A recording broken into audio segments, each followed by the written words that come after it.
交咗稅表係咪個個都心急想知幾時有得退稅呢？唔使再估下，香港稅務局出咗最新出爐嘅2024至2025年度服務承諾年報，就清清楚楚寫明咗退稅嘅時間表。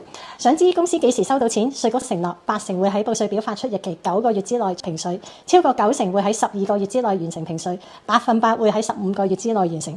一般報稅表發出日期係4月第1個工作天，所以即係年底12月嘅時候，80%嘅公司都會收到評稅表。但係如果過咗呢個時間，你都仲未收到錢，咁點算啊？好可能係出現咗以下幾個問題：第一，你份報稅表係咪填錯資料或者漏咗簽名？第二，你係咪有其他稅款未交清，影響咗稅局退稅嘅進度？第三，呢個係最常見嘅問題，你係咪俾稅局抽中要查問呢？